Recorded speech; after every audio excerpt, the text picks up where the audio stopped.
welcome back to my channel. This is the ML Scholar, and yeah, it's been a long time since I have posted anything. A lot has happened in my life, and I'm sure it has happened in your lives as well, especially with the quarantine and the virus, etc. So it's been getting really, frustrating to stay inside our homes, but we are going to deal with it. And what better way to do that than play Monster Legends? So yes, I quit Monster Legends in between, and henceforth I stopped making videos about it as well, but now I'm back to it, I guess. Like, I just started today and I got to know about all of these new mythic monsters that are being added into the game.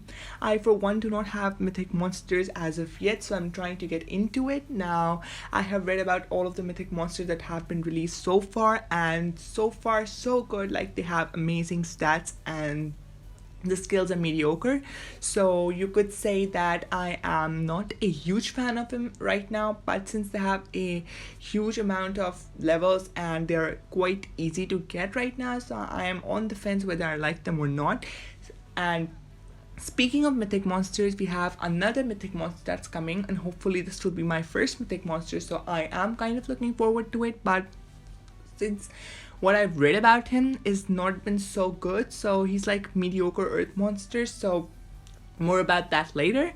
Right now, first of all, we need to understand how to get this monster. Now, as many of you know, if you have been playing Monster Legends, and even if you have just started now, quest events are pretty much very common, and a lot of new monsters are released this way. So we have another quest monster, which is Yoroi, and we can get him by a quest. A quest is basically a breeding event in which you breed a bunch of monsters and hope to finally achieve the result you're wanting for in this at the very end. So let's read about it. A new quest is about to start. Make sure you're ready to breed a bunch of top monsters and even obtain a new one, Yoroi. But that's not all. The quest days are coming as well, bringing you the opportunity to get the monsters from all previous quests, and do not miss this chance. So basically, you'll be able to breed a lot of like earth monsters and hope to get the correct combination. I'm guessing you can use the breeding jokers as well, which are Galante, Galante Jr., Violet, and the other one, which is Erdanicus, if I'm not very much mistaken, or it's pronounced some other way. Because I'm just new, and this another breeding joker was added just recently, so I'm a little bit confused about all of that, so forgive me. And so let's just read about a brief introduction about this monster. So here in front of me we have a brief introduction about this monster's traits. So basically, Yoroi is an earth attacker with shield abilities. She applies different tortures to enemy, including poison, quicksand, bleed, or guard down to enemies, and gain an extra turn. And she can also protect herself with shields, regeneration, and a 50% damage protection. She has an evolving trait. At rank 0 she is hardened. At rank 1 she gains a 50% life shield at the start of the battle. At rank 3 she replaces the hardened with tough. So I'm guessing this is a very much a tank plus attacking monster. We won't know for sure until and unless those stats are revealed to us, like life, etc.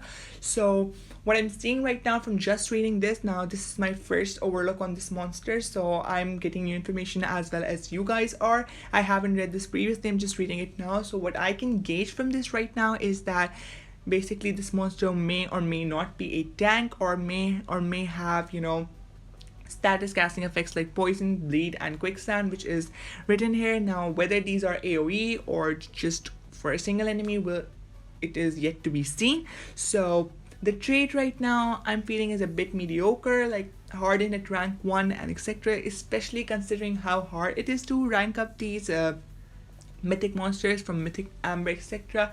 Now Social Point has said that it will be introducing new ways to get mythic amber, so I'm guessing those will come into play later on, but for right now it's really hard to rank them up. And yeah, so the trait is mediocre. I would want actually a better trait for this monster. Moving on, we have the skill set. So we have the skill set of Yoroi. So the first move is Water You Polluted, deals heavy earth damage to one enemy, applies poison to one enemy. Then we have Deadly Yuzan, deals moderate physical damage to all enemies. Then we have Roll Up, applies a shield to itself which blocks out 50% of the damage received, applies life regeneration to itself.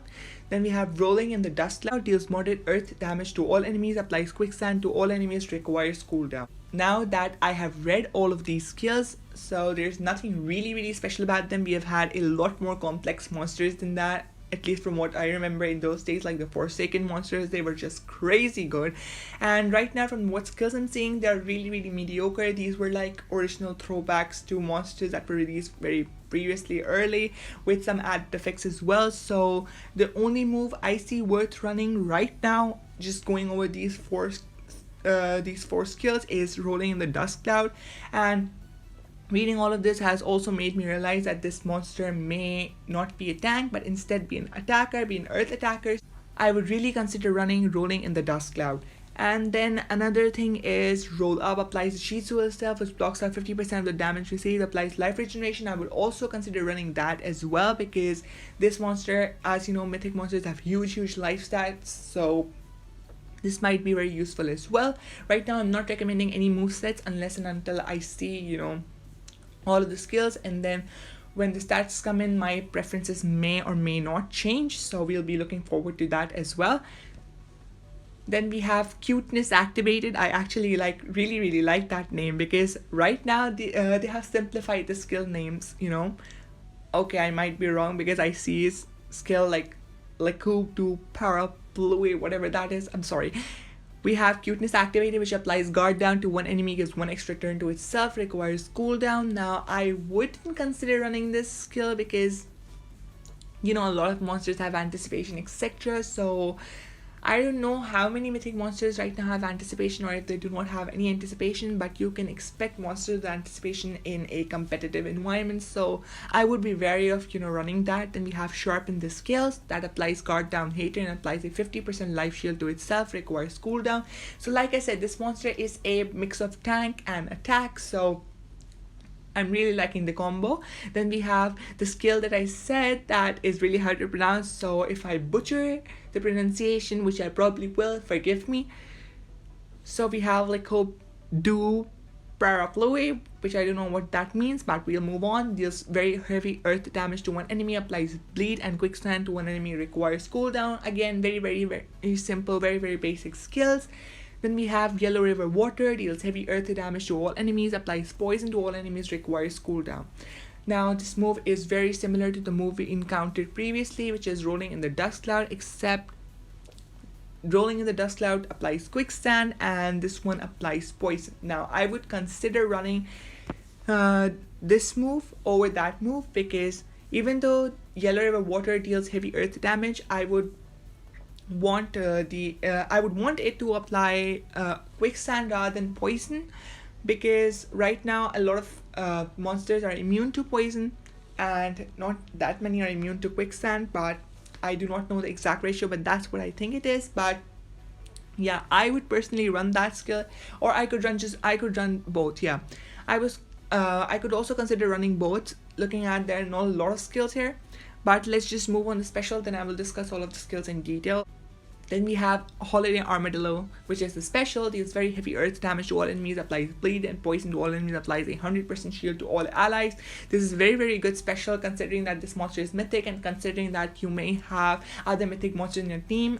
Applying a 100% life shield will be really tough to take down. So yeah, the special is really good. Now the move that I would personally consider running is definitely this quicksand move, Rolling in the Dust Cloud, and Roll Up applies a shield to itself and applies life regeneration. Then I would also consider, you know, running Yellow River Water, which is again a AoE. Then I would consider either I run Sharpen the Scales, and which applies a 50% life shield to itself, or I could consider running Lecoup the Parapluie. Now this all depends basically on whether you want to run this monster more of a tank based or more of a, you know, attacker based build. You could also mix and match with mutant runes, etc. I would consider running this monster as an attacker, simply because he has more attack intensive skills rather than defensive skills. We will know more about this monster once the skill sheet is released. I'm guessing this monster is just right after the race, so, or it may begin in the middle. I do not know exactly the day, but I'm assuming it's sometime, you know, this week or the other week. So yeah, be ready for this monster, I guess. And yeah, I'm now be on a lookout for my complete analysis video on this. We'll be discussing the skills and what runes to run and whether my choice changes or not. For now, this is all the information we have on this monster. I hope you're having a really good day. Please stay inside, keep washing hands, and stay safe in these times. And most important, play Monster Legends. Okay, see you in the next one. Bye bye.